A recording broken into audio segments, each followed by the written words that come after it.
తెలంగాణ రాష్ట్ర ప్రభుత్వం తీసుకున్న ఈ ఆలోచన, ఈ నిర్ణయం, దాని పరంగా తీసుకున్న ఆచరణలో భాగంగా వారు కొనియాడటం జరిగింది. ఈరోజు అన్ని వర్గాలకు సంబంధించి, బడుగు వర్గాలు, బలహీన వర్గాలకు సంబంధించిన అంశం విషయంలో రాష్ట్ర ప్రభుత్వం వారి పట్ల పార్టీకి ఉన్న కమిట్మెంట్ను పాలసీ విధానంలో ప్రత్యేకంగా కూడా చూపెట్టాలని వారు సూచనలు కూడా ఇవ్వటం కూడా జరిగింది. పార్టీకి అదేవిధంగా ప్రభుత్వానికి సమన్వయం పూర్తి స్థాయిలో ఉండాలని, ఆ క్రమంలోనే ఈరోజు ఈ పొలిటికల్ అడ్వైజరీ కమిటీకి సంబంధించిన అంశం ప్రధానమైన అంశమైతే, అనునిత్యం ప్రభుత్వానికి సంబంధించిన పథకాలు పార్టీ యంత్రాంగం ద్వారా ముందుకు తీసుకెళ్లే ప్రయత్న భాగంలో కమిటీలను ఏర్పాటు చేసుకొని ముందుకు నడవాలని వారు సూచనలు కూడా ఇవ్వటం జరిగింది. పార్టీ కార్యకర్తలకు కానీ నాయకులకు సంబంధించి ఎప్పుడు లేని విధంగా మరి వివిధ ఫ్రంటల్ ఆర్గనైజేషన్కు సంబంధించి జిల్లా కాంగ్రెస్ అధ్యక్షులకు కానీ కార్పొరేషన్ పదవులకు నియామకం చేస్తూ ఈ విధమైన నిర్ణయాన్ని కూడా హర్షించడంతో పాటు వారొక మాట సూచించడం జరిగింది.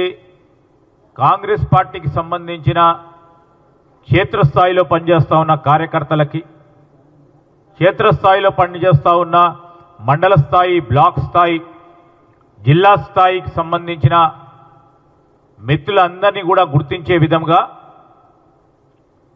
మరి ప్రభుత్వంలో వివిధ హోదాల్లో వారికి తప్పకుండా స్థానం కల్పించే కార్యాచరణ తీసుకోవాలని కూడా వారి సూచనలు కూడా ఇవ్వటం జరిగింది.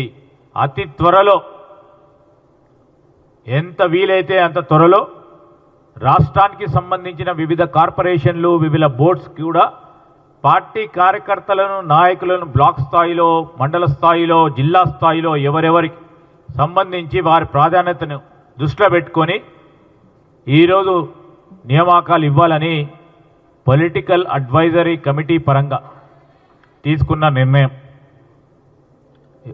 అదేవిధంగా గిగ్ వర్కర్స్ పాలసీ, ఎంఎస్ఎంఈకి సంబంధించి మరి ఇవన్నిటి విషయంలో కూడా రాబోయే ప్రభుత్వానికి సంబంధించిన విధానపరమైన నిర్ణయాల్లో దీని వెనువెంటనే చేయాలని సూచనప్రాయంగా నిర్ణయాలు చేయటం జరిగింది. ప్రధానంగా 2 అంశాలపై.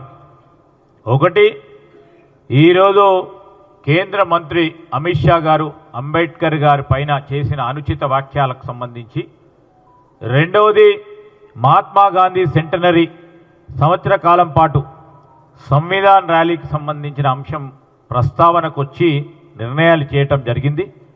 మూడో ప్రధానమైన అంశం, కార్యకర్తలే మనకు వెనుముకలు గనుక తప్పకుండా వారిని గుర్తించి వారికి సముచిత స్థానం కల్పించే కార్యాచరణ మొదలు కాబోతా ఉందని మరి పొలిటికల్ అడ్వైజరీ కమిటీ నిర్ణయాలు చేయటం జరిగిందని మీ ద్వారా మా సోదరులకు తెలియజేస్తా ఉన్నాం.